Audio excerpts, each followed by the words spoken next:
The climate emergency became the new pandemic. Carbon emissions reached a critical point, and humans were close to extinction.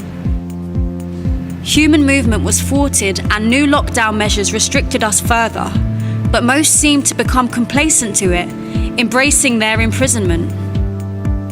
Travelling was banned, and we had reached a point where even breathing air was a crime. Food production became completely regulated. Farming was illegal. This was expected to save the planet and save us from extinction. With food production levels heavily monitored and people's bodies wired, they could now be fully automated.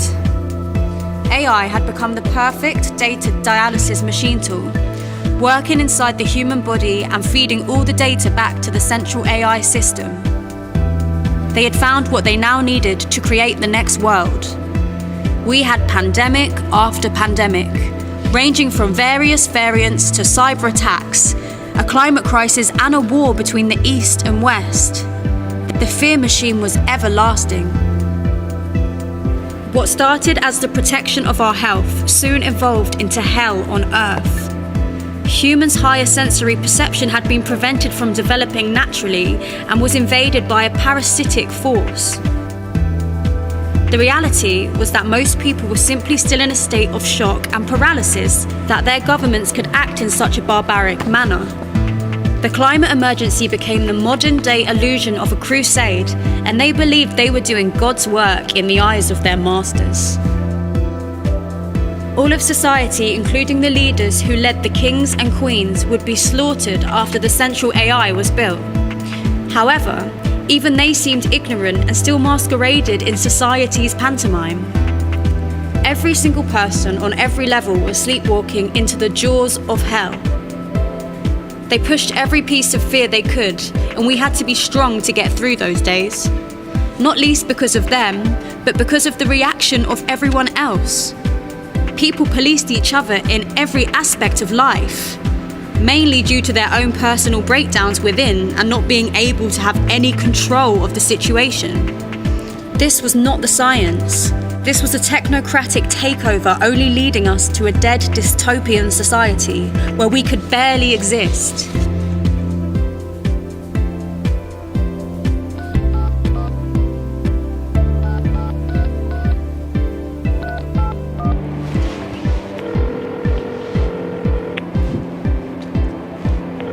Hello, Mum? Hello? Hello?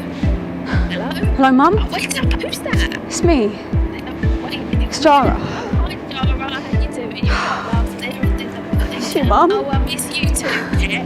Oh, don't worry about it. It's got nothing to do with me. I want to come and get you. You don't need to do Get enough sunlight? Oh, it's all right. You getting enough air? Yeah, I'm getting outside. I'm having a nice time, you know. I miss you so much. It's giving me tin. They're feeding you that. Oh, it's raining outside. The sky's on. What about the water? It's talking about.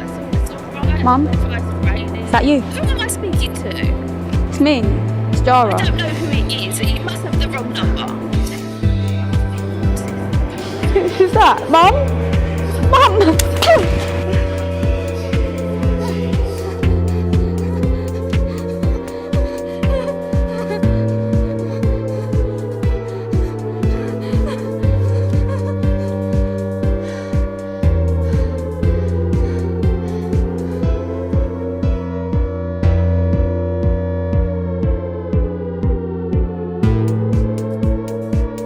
With the magnetic field weakening on Earth and the sun dimming, we were entering the grand solar minimum.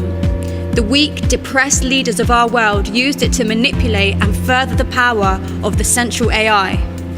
But without our planet living and breathing naturally, they do not have power. They have nothing. We need to project our truth of human consciousness into that power, so that we can discover the true world of science, not this distorted, manipulated picture only benefiting the few. Reality is very precious and trickery is very dangerous when playing with our life force. Are you satisfied with spoon-fed information through your internet algorithms? Or will you elevate your consciousness to find the freedom and truth that it brings?